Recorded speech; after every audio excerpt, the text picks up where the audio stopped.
Now you can start. Thank you.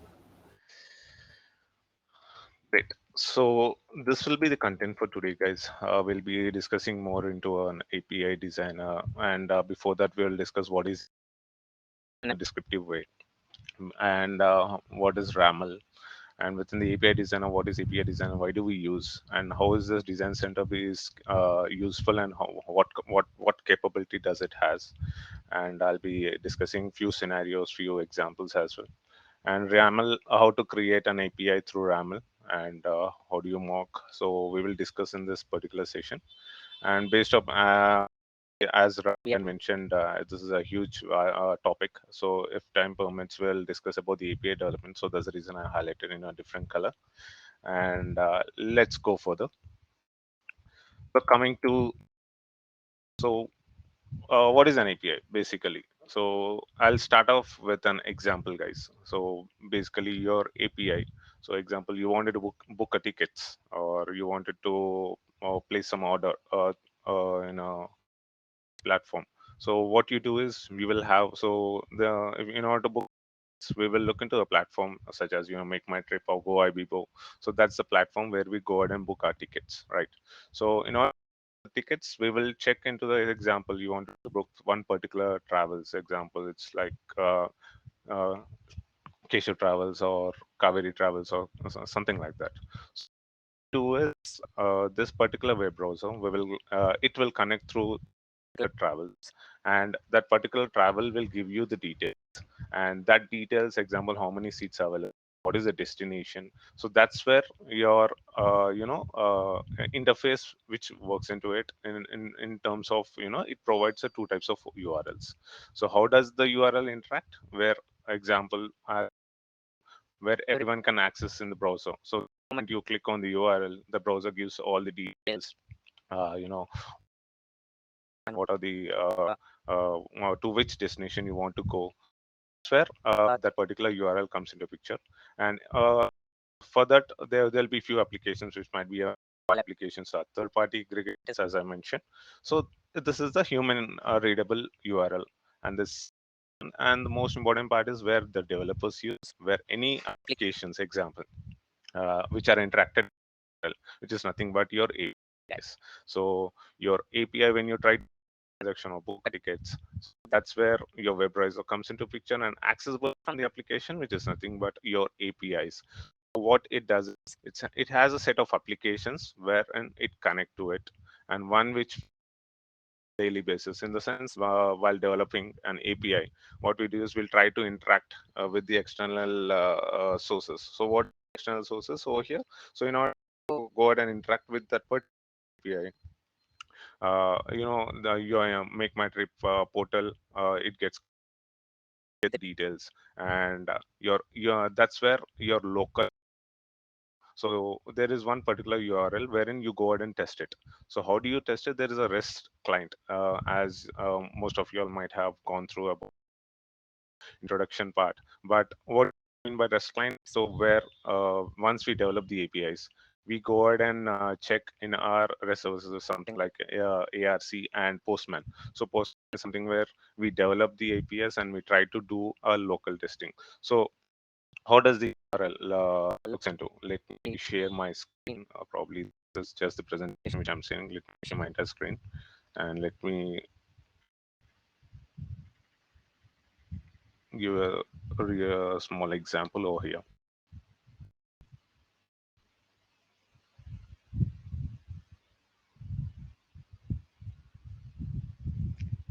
Okay, so so I have an ARC REST service client wherein I need to go ahead and test it once I build an API. So what we do is normally is I go to a Postman, and over there so in order to test my services whether it's running properly or not, so I will give the protocol, what type of a protocol it is, and I will run into a local host. Okay, within the local host I will give the port name. Example, most of the time by default it would be an 8081, and I'll give the API. And what is my resources? Example, I wanted to create a students REST services. So basically, I'll update the resources name as students. So we will get in the how does this works, and what is the API looks like, and how what is the resource, the terminology resources looks like, and why are we using students? Because we want to create a students REST services. That's where we go ahead and update this particular resources and try to test it, and your API gets generated. So coming to the operating system, guys. So what type of operating system? Example, you go to a hotel or you go to a juice shop and you wanted to go ahead and order it. So once you order any item, so obviously, so there is a communication which is happening between you and the receiver. So whatever it is, whether you ordered correctly or not, whatever it is, your response will get it. So whether it's a successful one or a so that's where and in a similar note, within our systems there is something called a file system API. Example, you are able to view my screen. I'm sharing the screen, but is it that this particular folder or this particular presentation is there in your system? No, this particular PowerPoint has been present in my system, wherein at the backend there is an API which is running. So this is termed as a file system APIs. So that's where my so there will be set of folders wherein I'll be using it, and that's how it will be run. So the moment I double click on this particular PowerPoint presentation, I'm able to view it, and at the same time I have a capability to go and share it with you. So that's where this operating system type, so this is nothing but one of the type of APIs, guys. So that's where your user interfaces elements which comes into picture. And coming to the libraries, other type, wherein you will logging into the API. Say example, you want to connect to a database, Oracle database. So in order to connect, there are a set of configuration do it. So for that, we go ahead and configure it through OJDBC and Servlet API. So that's how your libraries come into picture. And at the same time, let me pointer options. Yeah. So coming to the remote system, there are various remote systems, guys, and I'm just going to explain this because on a real-time basis, what is that we normally check is we will look into the web APIs. So what are the web APIs we normally use? The age-old API, the web APIs would be the soap. So wherein this is one particular services which we use, and on an ongoing basis, there's something which is called a REST services which we use. And Sorry for interrupting, Rajesh. The difference between SOAP and REST? yeah, I'll get into that. So once we have the Q&As, we'll go into it in Yep, details and no look problem. into it. Okay, thank you. So this is the so as of now, most of the production environment we are looking at the REST services because it's a lightweighted one and it's easy way to go ahead and develop it. Okay, and coming to the last two parts, it's a GraphQL and gRPC, which is something which is an application which is going to come. So this is something which I found out throughout the research. So GraphQL has been updated by Facebook, and gRPC is something which the Google is taking care of. As of now, we are looking into the HTTP protocol one version, if I'm not wrong, and next generation it will be like HTTP 2.0 version. Okay. So coming to API by Mulesoft. So Mulesoft has been it's kind of a vast, and you will come to know many things through Mulesoft. So what is it? So let's look into the definition of API.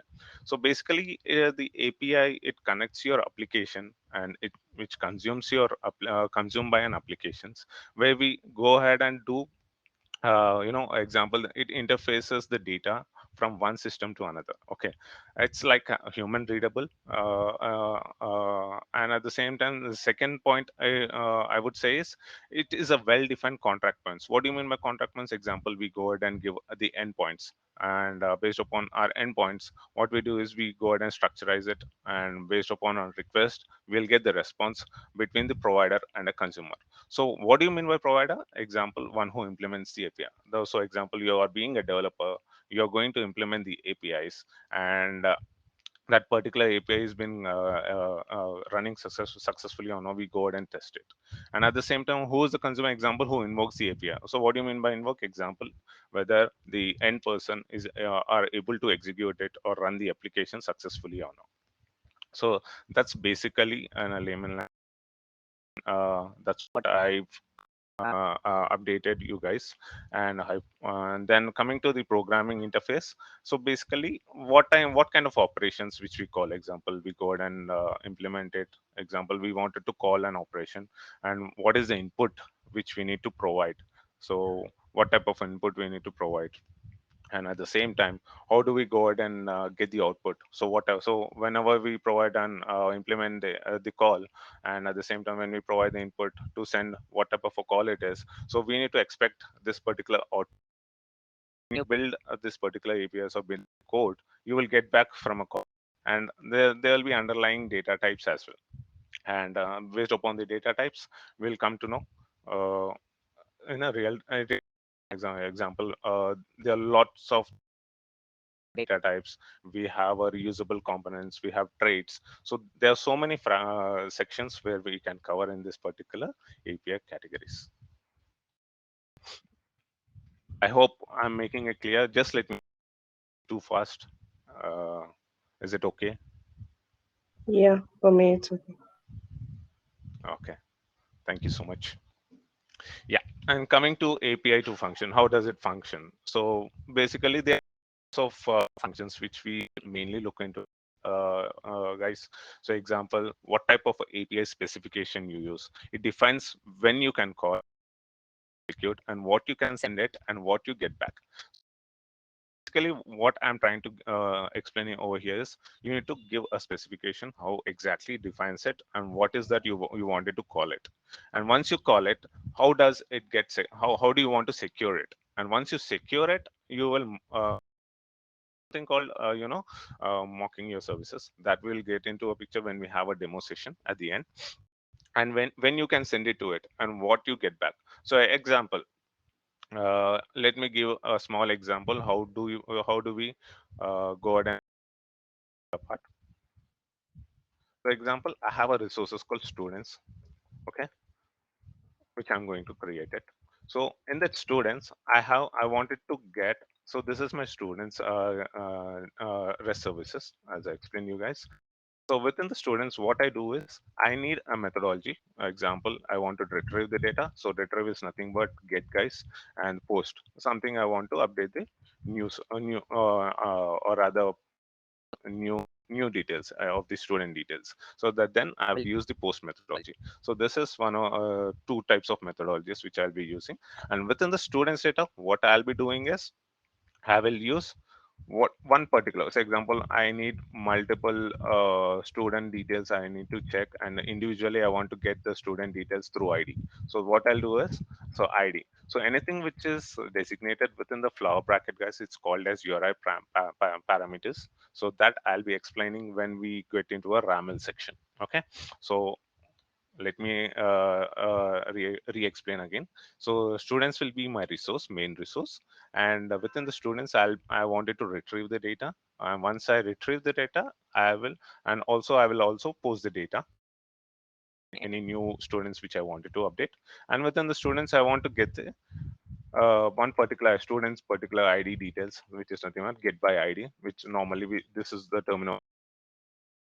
And within the ID, what I'll do is I'll retrieve the get get by ID students, exam one particular student if I want to get the details, and then update the details. So example, if I want to update one example, the mark section of this particular student, example that person updated their evaluation marks and he got there is a marks wherein it has been modified. So that's where we go ahead and use this put section. Okay, so then what I'll do is I'll get back to the get section. So within the get section, what is the response I need? Okay, so example, successful or no, I need to know the details. So then look into this response section, says response codes. It is really important. So there are lots of codes which are been which is there under the response course, please Google it. So you will have lots of a few default things which we always check is 200, which is nothing but successful, and 500 is something that which throws an error. Okay. So within the response, what I do is under 200, I want the data to be updated under application slash JSON format. So this is one of the format I'll be using. But over here, I need to give what type of a format. Don't give or any type of format which I want to use. It won't give that particular formats. In order to get it, there's something called query parameters, guys. Query params. So under query params, what I'll go ahead and do is, so and most important part, I'll also explain you about the indentation, guys. So example, after get, it shouldn't come under the same line. It goes into the next line. So that is called as an indentation. So within the query parameters, what happens is, I'll go ahead and declare it as a format. So this is something which I declare the format, and format should be in a string format. Okay.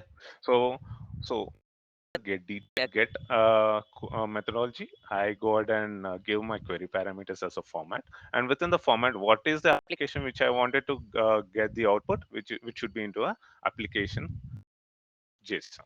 So this is particular type I want, and what type of an output which I need, it should be an array. Example, this is my example. So example, if you wanted to update something else, you can go ahead and update.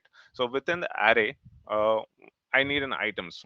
Example, what are the items which I wanted to declare? That should be under object. So my items should be in an object. And what are my properties? Example, these are my properties which I wanted to declare. Uh, it is nothing but properties. Example which I wanted to give. Example, student number. So student number I have student name. So and I wanted to update marks. Example, marks one and marks two.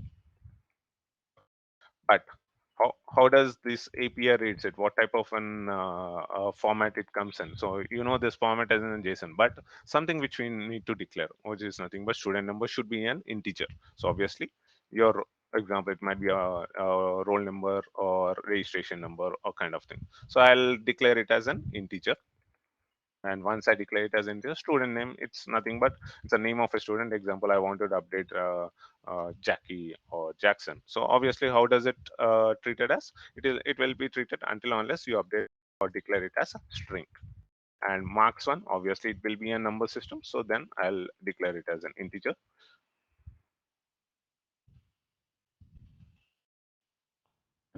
Marks two will also be an integer.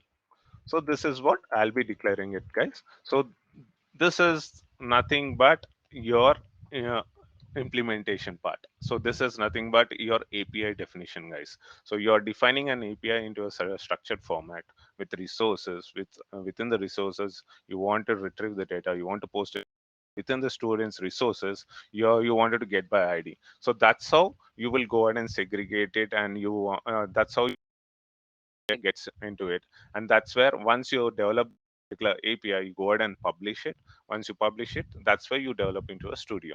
And within the studio, you go ahead and implement your codes, and the following process will come into a picture. So this is a brief explanation which I wanted to give, so that you guys will structured update in a structured format, in a easier way is what I felt. And coming to the API specification, as I've discussed, guys, so it defines what you can come, how it was secured, and implementation. This is something which is really important, wherein actual implementation takes place, wherein you go ahead and make the calls to interface and in order to implement that particular API services. Okay, and coming to the proxy, once you implement it, you go ahead and publish it, and so the API proxy is nothing but the application that controls the access, which is nothing but you wanted to restrict the accesses, and you want to go ahead and secure the accesses usage through use of API gateways. So these actions or these three functions are really important in order to build an API in Mulesoft, guys. Can you repeat the last point, API proxy? API proxy. Okay. So this is something which you have implemented your API. You to control or access to a web service. In order to access it, something which you need to, before you access it, you want to restrict this access. So how do you restrict it? You go ahead and secure. There are secure within the Anypoint platform.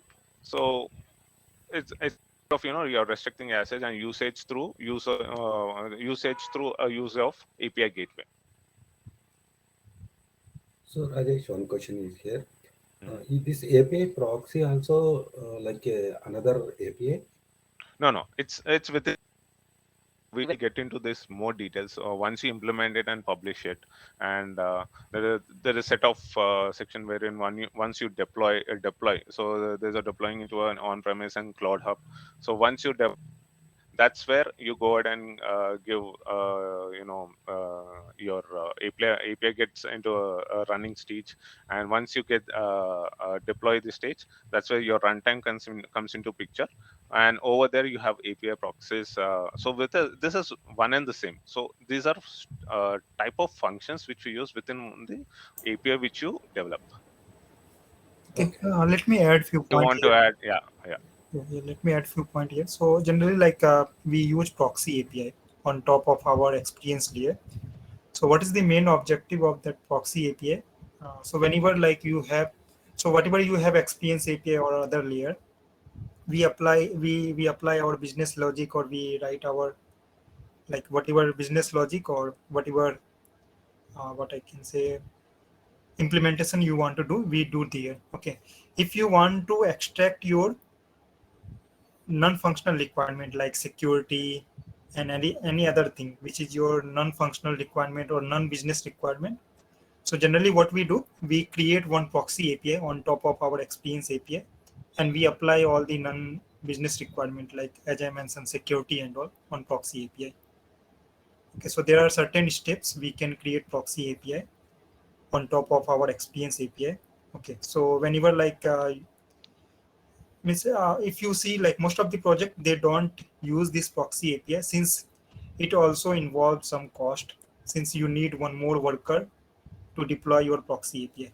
Okay, but few places like if like client is following all the standards and they want to make things very clear, or you can say very robust, then they implement this proxy API where mostly you will not apply any business logic, mostly you will apply non-business logic like security policy, all those things you will apply there.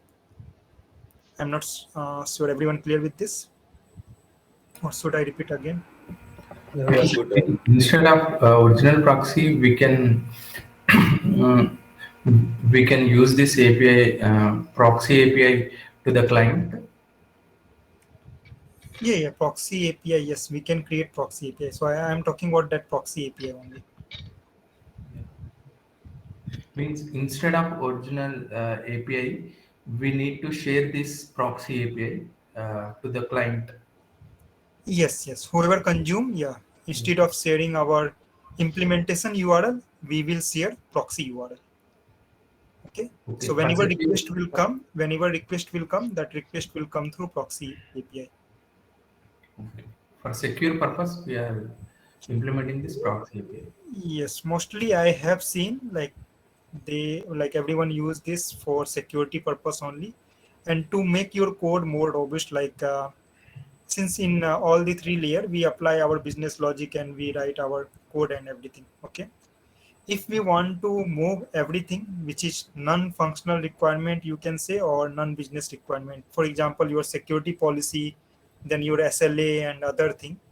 Okay, so everything we will move on proxy API, and that will be our first layer. Whenever request will come, so all the non-functional requirement checking will happen at that place, and then it will go for actual implementation, actual like our experience API, process API, or system API.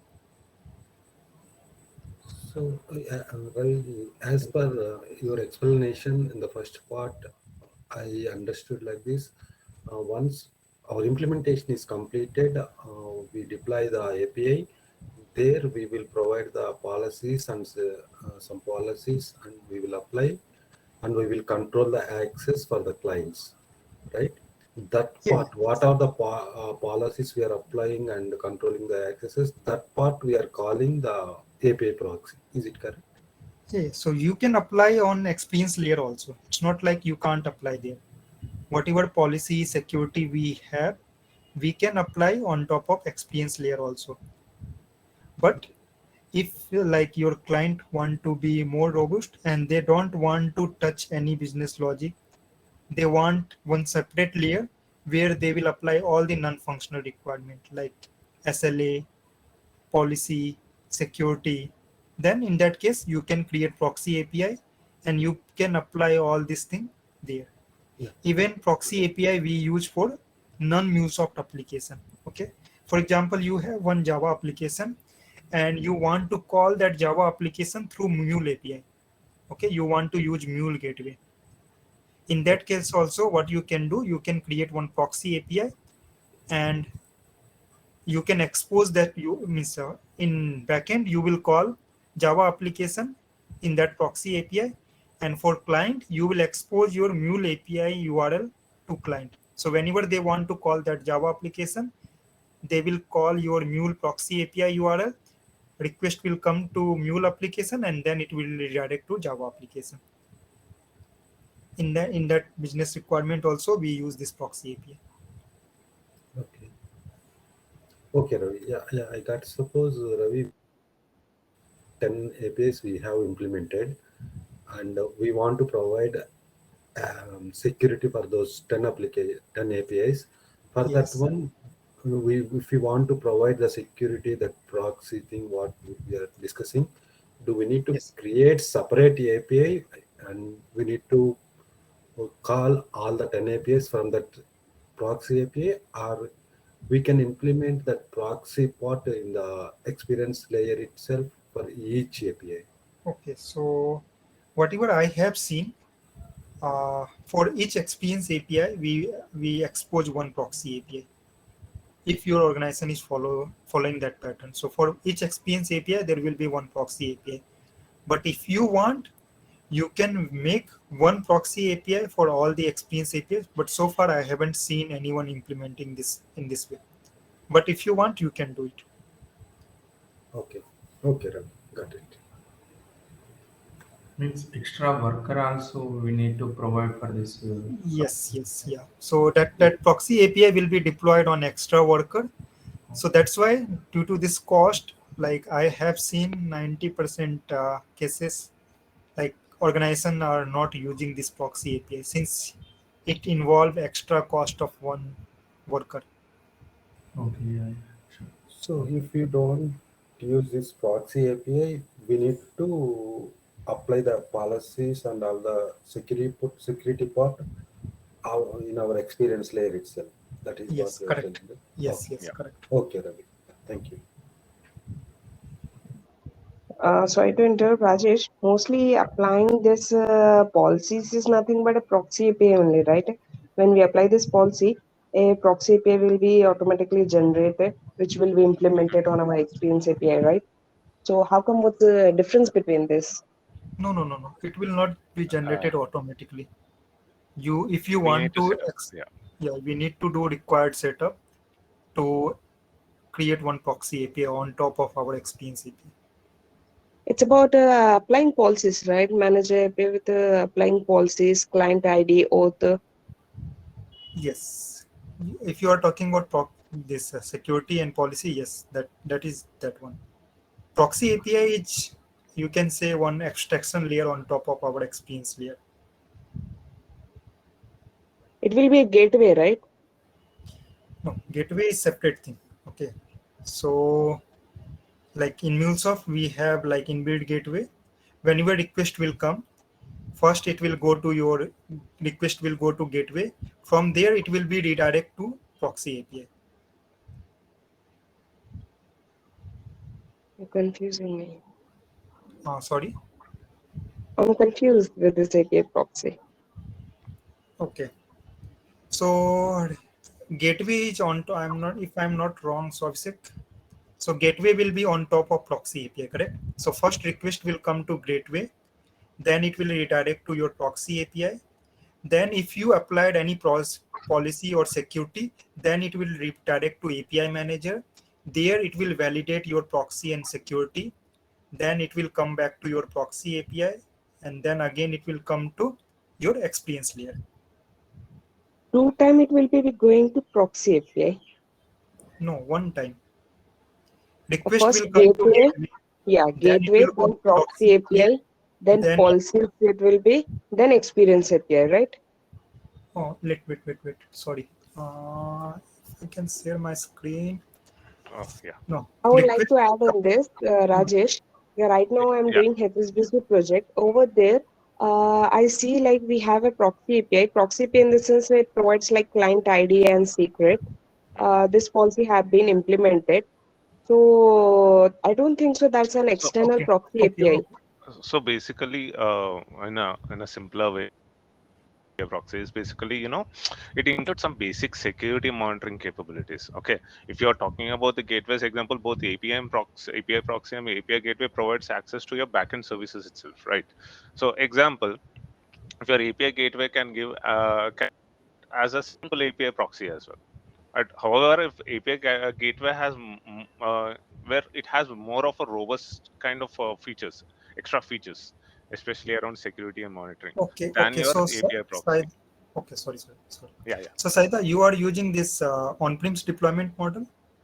Yeah, on premises. Yeah. So, in case of on-premise, like you will not have this API manager and all. If you want to apply security and all, you have to apply on your gateway itself. Okay, and there will be some different in on-premise. Okay. So in that case, you have some external gateway. It can be Kong, it can be this APG. Okay. If you are using that kind of gateway, that gateway itself has capability to apply security and policy. But what security and policy I was talking about, that is this Mulesoft provided security and policy. Okay. For that, actually, the control will be in different way. But what you are talking about, that is on-premise one. In on-premise, we don't have this API manager to apply policy and security. So in that case, you have to apply policy and security on your gateway. Whatever external gateway, may I know which gateway you are using? Not external gateway. We have been applying policy at Anypoint Platform only to the APIs. Okay, Anypoint So, platform. Oh, cost and you are token, using yeah. on-premise. Then you are Sorry, using, Mule. okay, I'm not sure. Then maybe you are using hybrid model. Yeah, So hybrid I model. yeah, then most probably you are working in hybrid. Actually, I worked on premise one. Okay, so for us, like we are not using any feature of this API manager. So we are just using this Mule Enterprise Edition, this on-premise server. Okay, so for us, like everything, we had another gateway. Okay, like we had this Kong gateway, and whenever request will come to Kong gateway, we used to apply all the policy security there. We were not using this API manager security and policy. Okay. So Okay, there are on two different. types, gateway and API proxy, which can be implemented through API manager, right? Okay, let me tell you flow again. If you, I'm talking about this cloud hub deployment model, how flow will be there. Request Okay. will come to gateway. Okay. Mm. Now, if you have applied this proxy, if you have created proxy API, then and you have applied any JWT token policy. So from gateway, first it will call API manager. It will check that policy. If that policy will be validated, if that JWT token will be valid token, then it will go to proxy API. Request will go to proxy API. Then proxy API will call experience API. Okay. Fine. Yeah, this will be on this cloud of deployment model. If you have Okay. on-premise deployment model where you are not using policy and security of this cloud of deployment model, whatever we have on API manager, you are using security and policy on gateway level. Okay, so many gateway are there, they provide security and policy like Kong, APG, and few other gateway also there. Okay, so there you Okay. can directly apply policy and security on gateway itself. So whenever request will come, On gateway itself, it will validate that security and policy, and then it will go to Experience API. Okay, got it.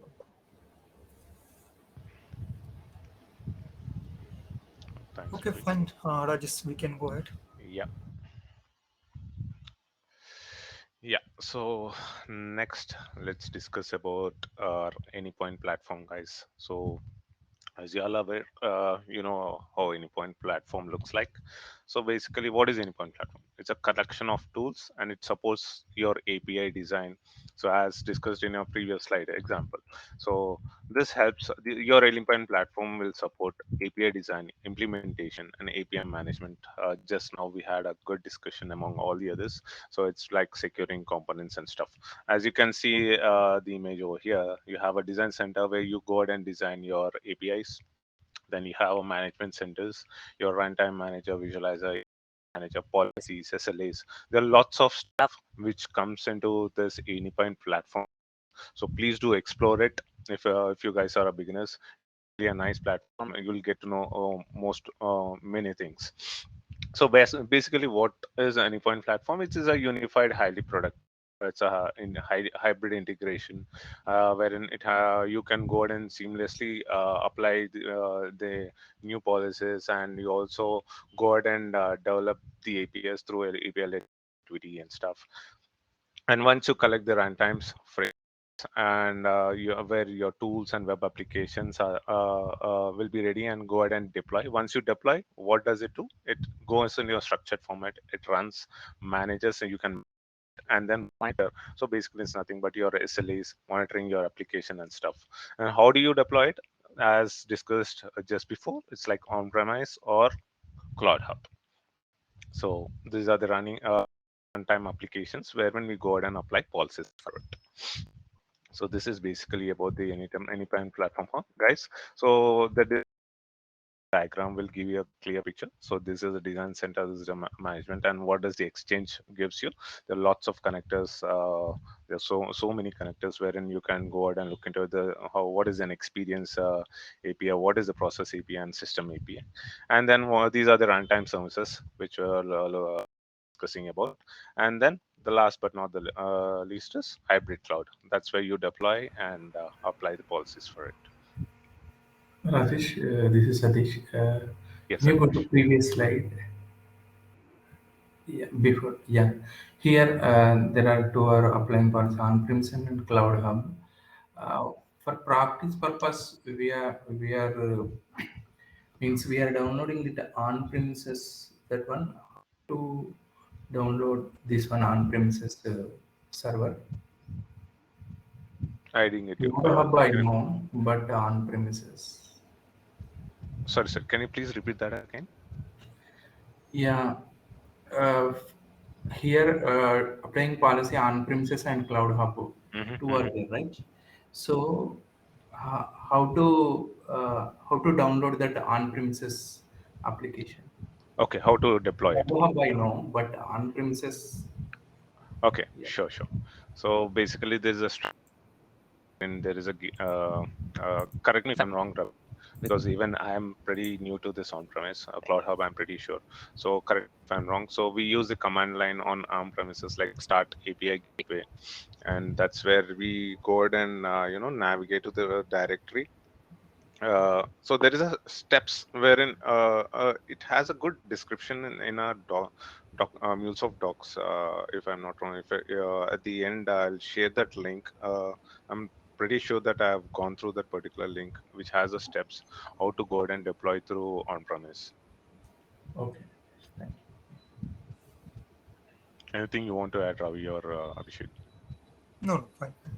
Okay.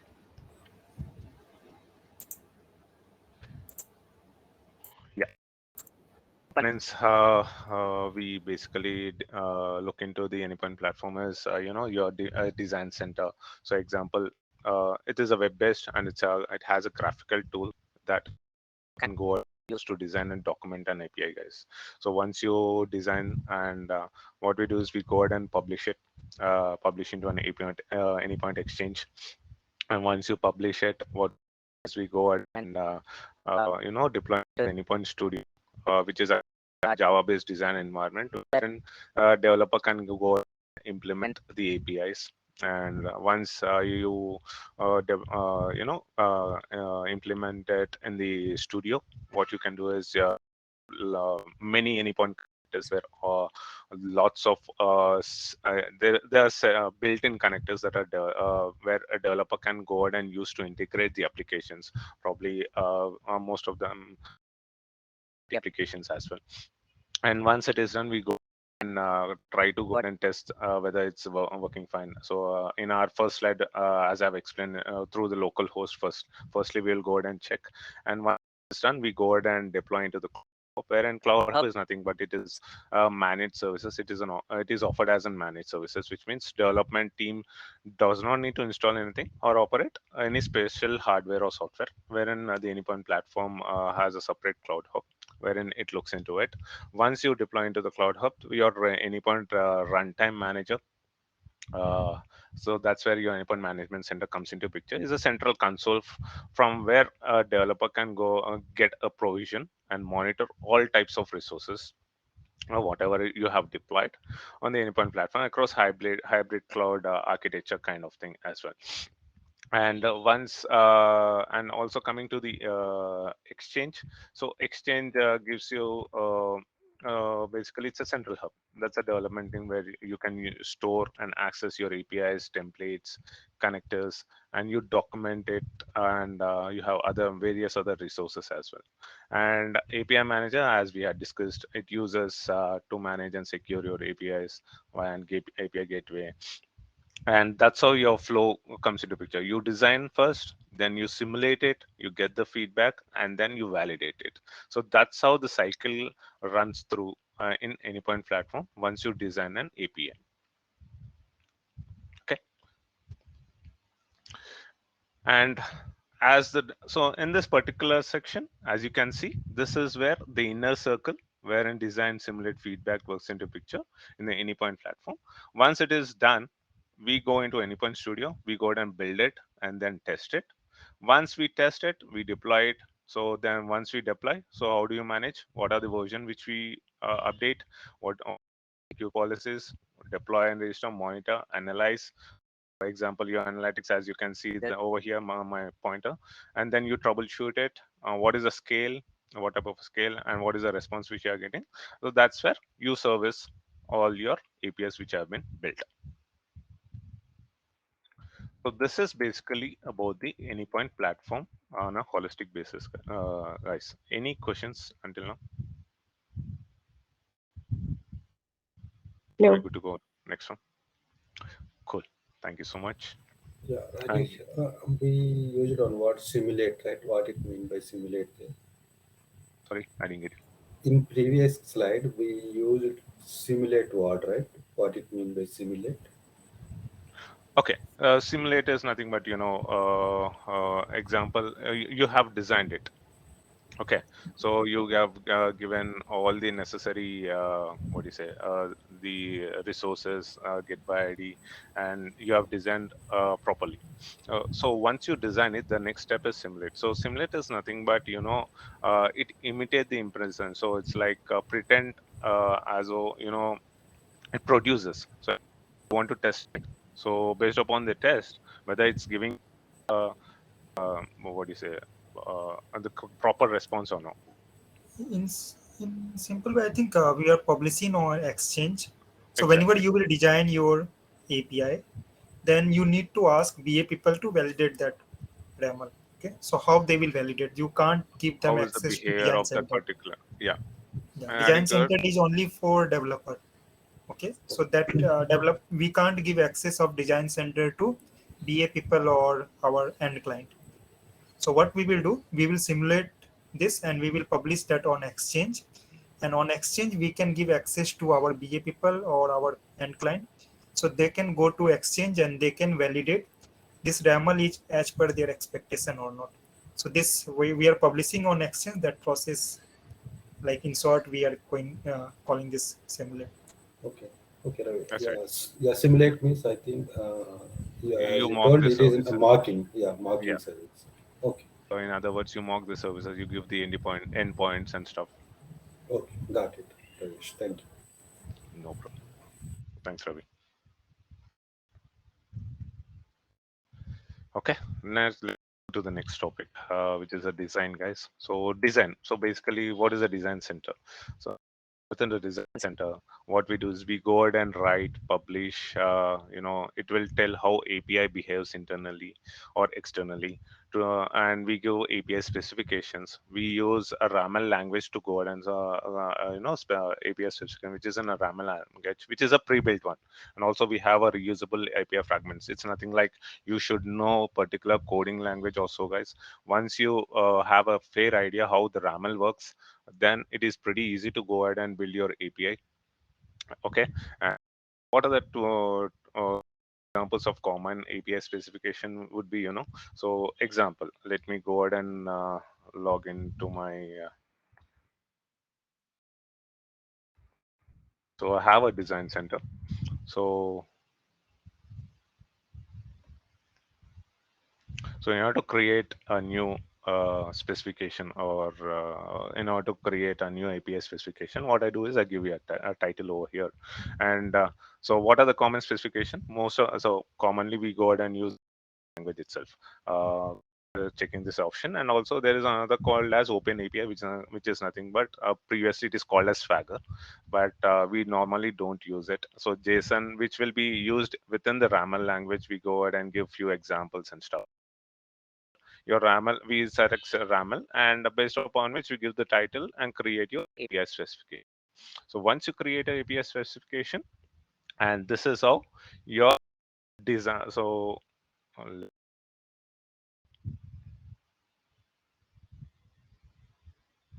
and this is how it looks like, guys. So is your title. So example, I've given the title as students API specification. That's where application comes into picture, and this is program explorer. So exchange, so by default you will have JSON and your Ramel, what is that you have created. And you have all the details over here pre-built, as I mentioned. So the details, templates, types, traits, and stuff, and you have a documentation, whatever you update. Example, I've given the title, so that's the reason it is showing as an API title. So this is really handy, and this is easily self-explanatory, as once you whatever you want to build, whatever example, whether it's or wrong, you will get errors. So there is something called project errors over here. So if you have updated incorrect Ramel, or rather incorrect specifications or methodologies, you will get the details. So something we updated incorrectly, this will give you a clear picture where exactly you have gone wrong. And at the same time, at the end, once you get updated all, your documentation gives the clear picture, what all you have updated, what are the methods, and what is the responses you have over here. Okay. And I mean, so this is how it looks like, guys. So as I've shown, I know this is kind of a bit blur. uh, it's kind of a file browser which I'm talking about, and this is the editor, and this is your shelf. Okay, so where shelf gives you example, in a layman language, you go to a library, within the shelf what type of books you need, so there's a separate section. So the example, this is the same section, example parameters, docs, others. So based upon indentation, example, what do you mean by indentation? So example, I have this particular, in this particular line I have these okay. If I use go ahead and use the indentations, so when I show you the demo, you will get lots of types of shelves, what exactly it shows up. It is basically a predefined ones. And last but not least, is API console. This is what I'm talking about. Whatever you documented, whatever you in this particular section in editorial bus, you will get endpoints, whatever the endpoints you have given, what is the resources, and what is your parameters, example get by ID, and mocking services we were talking about. You will get everything over here. Rajesh, one question here. Mhm. In Ramel means I have practice on that Ramel, but Mhm. sometimes the space missing and those things are the exact errors and like that. Any Yes. other tool to format this Ramel? There is a Ramel.org. There's a separate website is there with regards to Ramel itself, the practice thing. So Yeah, uh, means sometimes internets some are missing, mhm. so we can't find exact where is the space is missing or where the Okay. intent is missing. So that's the thing. So some bit difficult to do. I agree, because at the starting stage, even I found really difficult. Sorry, what's your name? Satish. Satish. So even it was really difficult. So because of one particular space, extra space which I've given, Yeah. it was like it took so close to 1 or 2 hours for me to rectify it. So Yes. that you will get to know once you keep on practicing, Satish. That is what I would say. Looking into the best practices, what is the indentation, and what example you wanted to body, where exactly the body comes in, where exactly your application slash JSON comes in. So you keep on practicing it, the ramel, it is pretty easy, I would say. That's what I have done, that which I've done, and looking into few videos in YouTube, and also your docs.mule. And there's something called ramel.org. It has a good explanation over here. You can and check it over there. And so within section ramel.org, something called Learn Ramel. So once you click on that Learn Ramel, you get lots of details over there. It's like a Ramel 100 tutorial kind of thing. Okay. Thanks. Yeah. Sometimes it's killing time. I agree. So yeah. That's the thing. Any other best practice you want to share, Ravi or Abhishek?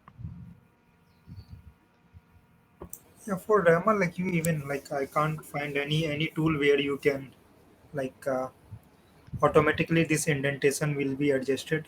I haven't found any tool or any platform.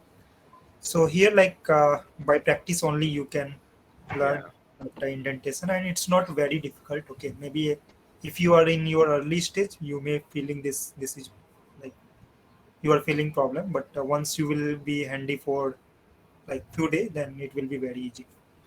Yeah, so I've also used the design center only, and just trading one part, like if there is any error at the down, it will show you like exactly. I, I don't know like whether you might have observed that or not. At the down it will show you like there is a arrow mark which you can drag up and you can see what is the error, and it will also show to the right bottom corner. If there is any error, it will specify like there is some error. Yeah, Okay. yeah, yeah. It's showing error, but Yeah. if any space miss or something If missing, the exact line and the yeah, exact space is not showing. That's that may be a little bit difficult, but yeah. yeah. Okay, okay. Yeah. Thanks, Rajesh. Yeah, we will keep practicing. No problem, no problem. Yeah, so I just copy pasted this ramel.org. You can go through that, Satish. Probably that might be really helpful for you. Okay, thank you. Okay. Yeah. Yeah, coming to the Ramel topic itself. What is Ramel? Basically, it's a Anypoint Design Center access. So to build your API by designing, sharing, versioning with the help of Ramel. And there is something called OS specifications also. So Ramel is basically a simple structured, and it what needs to be updated for each and every spaces, or with each and every enter you press it. It gives you a way of describing your RESTful APIs, and it's kind of a human readable. We can read and what does the get means, and what is the post means, and the get, what is that we are defining, what are the properties which we are getting. So it's a machine process, yeah, which is like able to describe easily. Okay, and coming to the ramel document itself, it consumes by means of the following: to auto generate API documentation generators, to you it creates user documentation, and it creates client code and API servers. Example, it creates server code stubs as well. So this is where you go ahead and look, and it's a non-proprietary vendor. It's an open source for everyone. It's nothing like it doesn't charge or something. So that's where it's pretty easy. And beauty is it's based on broadly used standards, YAML and format as well. So as I mentioned for the reference, please go through that ramel.org. You will get lots of details and how to go ahead and update your Ramel, and it's for you to go ahead and implement. Okay, so we will discuss this root level settings, resources, URI parameters, methods based upon on demo session, guys. So so it's a basic demo session which I'm trying to explain you guys. It would be easy for you to start looking into it whenever you try to practice it, or someone who is already in the project, new to the project, or somebody trying for example, there are any few gaps, probably this might cover it, the basic levels. So example, what are the root elements which I want? So I wanted to give the base URI. Okay. And what is my base URI? What normally I do is, so example, HTTP local host. So I host, and the port which I use is, and will be my base URI which I'll be updating. And what is the media type which I'll use? So media type is nothing but what is the format which I'll be using, guys. See, if you can see, the moment I type, you have a predefined ones which has been giving you what needs to be updated over here. So example, indentation. So this is what I'm talking. So the moment I clicked on enter, it is showing as the shelf which has a template. But media type, what is my media type? Example, you hover your cursor over here, you can see what is the media type which I need to update. So example, I need both the media types. Example, my responses should be under application JSON as well as my XML. So this is a type of format which you get it, guys. So what I do is I'll just, so there is a format, and click on application JSON, and as well as I need format with XML as well. So example, if I need any XML response also, this is just, and give space, and I need to give a protocols. If you can see, there are root elements over here. There's nothing but one of the root element protocol. What is my protocol? HTTP. I might declare it, or HTTPS as well. Okay, and version. So what type of a version which I want to use? Just give any name. Example, V1 is what I'll be giving. So this is my root element, guys. And the resources, I want to give a resources. So example, I want to create a students. So you can give multiple resources over here based upon your requirement, based upon your client requirements. So what we do is we give students, and as one resources, and one more resources I will give it as example teachers, for that matter. Teachers, example, for which subject this is a teacher looks into it, and student, what are the student users, how do I retrieve it? So for under the students, I need to give a description. So example, I want to give, so you have lots of see, your indentation goes to the next line. So under the students, I wanted to give a description. So description, what should be my example? This is students services. For example, I'm giving a description for this particular resources. This is a student services. Student, what I'll do is under the description, so now comes into a picture methodologies. So as we discussed initial phase, where the method should be get as well as my post. So your intention should be another same line, then only your methods comes into picture. Okay, and another post. So then what we look into it, we look into a get by ID. So example, slash,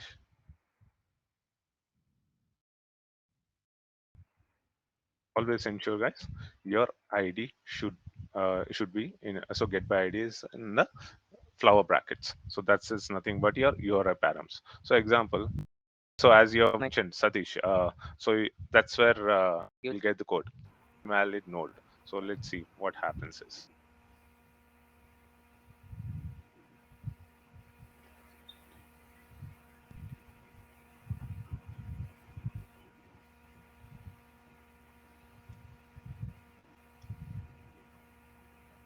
so let's first this, let's see, because I didn't give the column. So that's where it's showing as an error. Let's see if something which is showing up.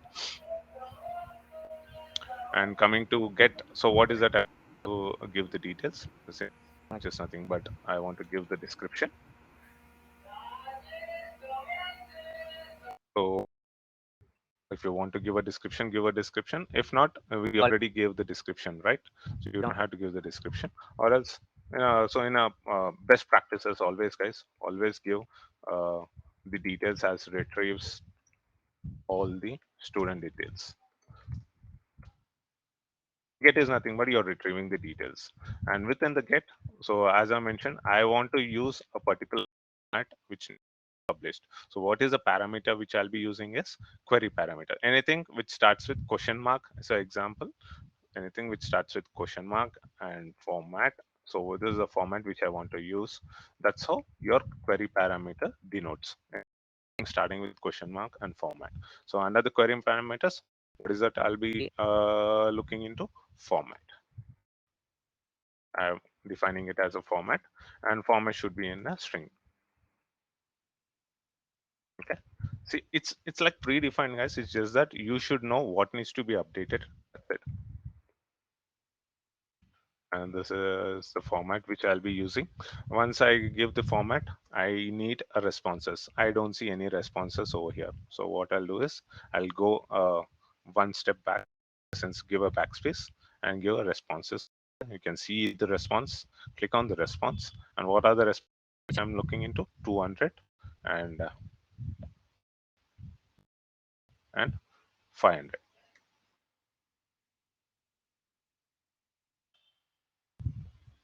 Okay.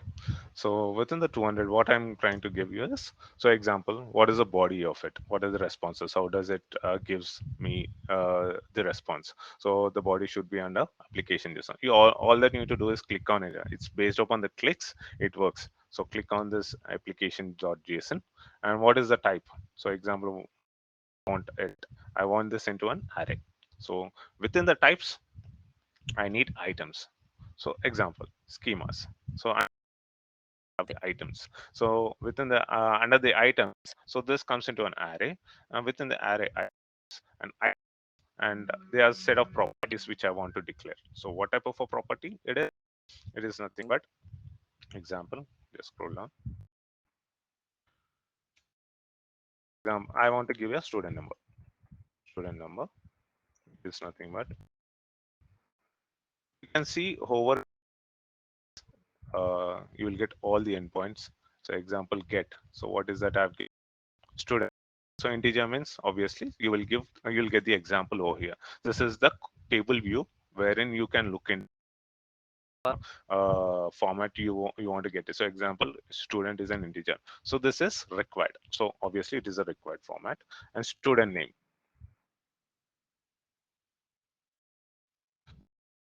What I want to declare, and what is that I want to give the type as string example.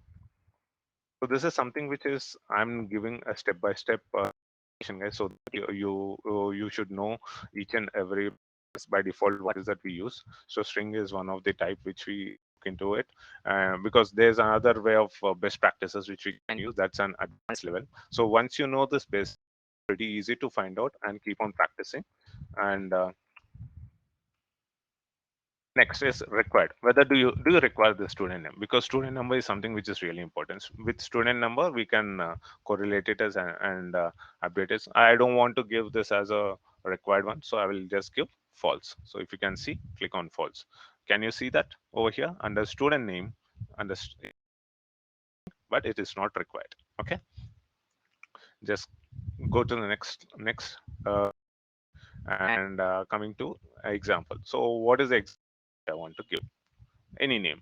Example, what is the value? Any of the value. Example, so Tom is.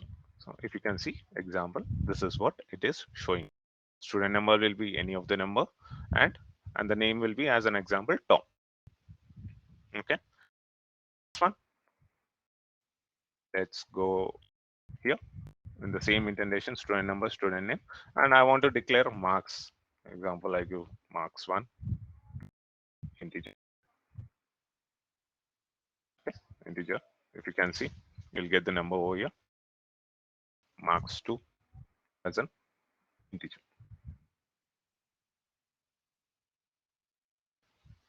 Okay, this is the example which I'm trying to look into.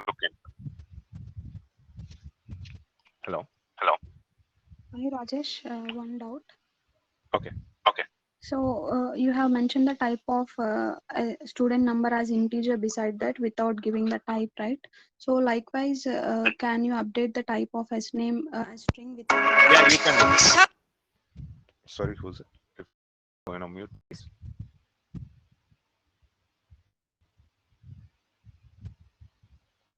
Yeah, please go ahead.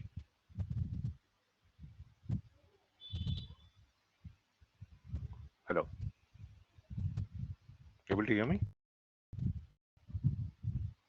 Yes, Rajesh, we can hear you. I think she went on mute. Okay. Yes, we can give that. I'm just trying to give a clear, detailed explanation directly as well. So this is type of format, and also as you can see, I can give so as a best practice. So this is one of the format. Whoever it is who has this stuff. So this is one of the give, and also for the required or not required. If you can see, marks 1 and marks 2 will be shown as required. So I don't want this to be a required example. So required should be false. So then what I'll do is I'll use question mark. If you can see, the required will vanish. And this is one of the process as well. I hope I cleared your doubt. Hello, Rajesh. Yep. Yeah, I have a doubt. Mm. Suppose if I not mentioned required false, Mm. what it indicates, By whether it default, is it takes optional? as true. By True. default, it takes as true. So example, I did not give anything over here. Example, student number. Okay. Can you see this? It's by Yeah. default, it's Okay.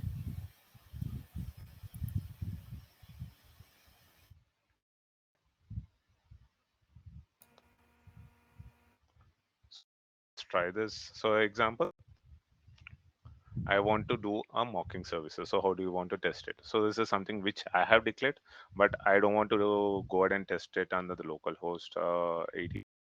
So I select the mocking services and check it whether everything. So I'll give the format example. I need format as JSON. I know we haven't declared, but still, I'm just giving a value for the namesake of what which we need to declare. So if you update it as it will still give you a JSON format itself because we just declared is it. So example 200 is a success. That means everything what we have updated over here is showing nice, correct. So then I wanted to get the details. So what I'll do is I'll give entire example for this particular get services. So example, I want to declare value, and value would be example. So object. So within the object, so anything within the flower bracket is termed, and okay, and serial number examples. Don't have to give any double quotes, and your student name.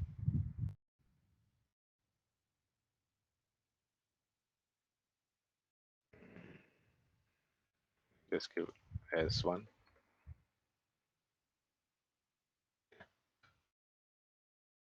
Marks 1.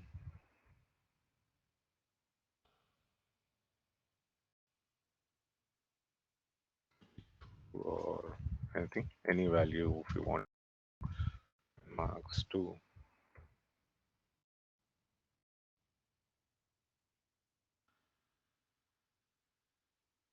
And let me see if something which is showing an error, what could be the reason. Just let me check. Yeah, so there is an showing because I have declared it as yes as a serial number. So whatever we have declared here needs to update it in a same format, guys. So then let's try and this one and send it. I gave an example. Shows as bad request.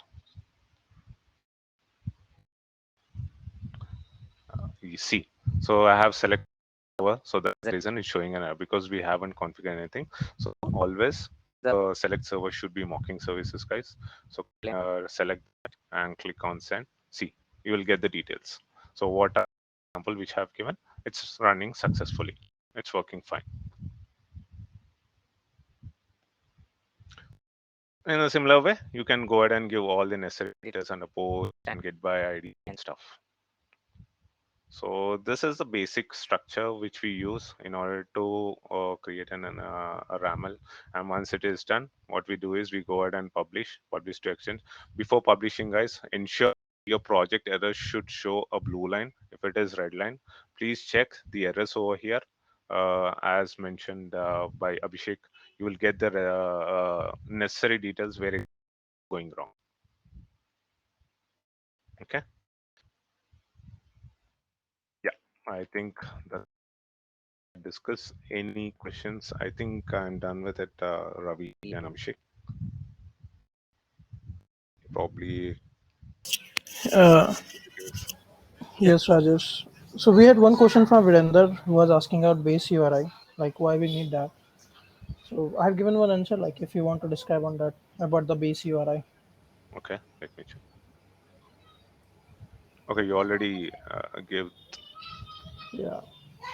So this is like to identify like where your API will be available, like what would be the Exactly. endpoints or what would the host, like you can put your mock URL or mock URI in the base URI to specify, okay, this is the mock URL which you can use to test the Ramel outside, like from any development tool, like any client tool like Postman or from the browser. Exactly. So I'm giving information over there because it's as rightly mentioned by Abhishek. So I want to access this into a local host. The reason I updated that. I can go ahead and also update the mocking service URL over there also. So it's like basically it gives an information the moment you open this particular Ramel or design.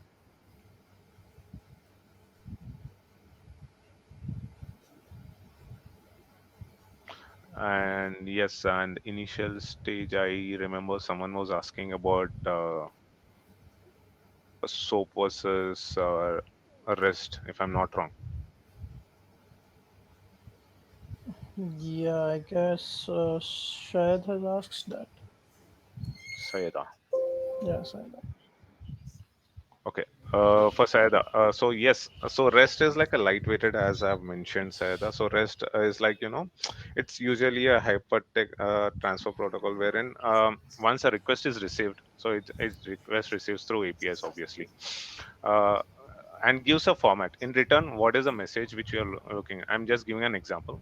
I need messages in varieties of formats, wherein REST comes into picture and is easily accessible. It's a lightweighted, wherein I can get responses through HTML or XML, plain text. It might be plain text or JSON.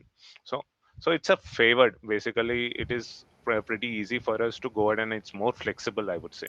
But SOAP is kind of a age old format, and correct me if I'm wrong. And SOAP probably gives a format into an XML itself. And what are the common web services specification which include is most of the time wherein it describes web service description language, WSDL, nothing like that. So it describes what a web service does and where the service begins and ends. So it's kind of a age old format. It's a straightforward through, and it has a set. It can be handled through any of the application layer protocols such as HTTP from browsers, or if you want to use an email one, SMTP, TCP, and others. However, the request can be received only into an XML.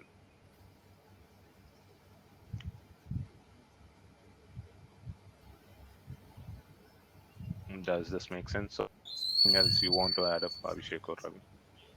Yeah, no, thanks for that, Rajesh. But I think Shahid left. Left. Yeah. Okay. So yeah, so I can stop the recording. Yeah? Ah, sure.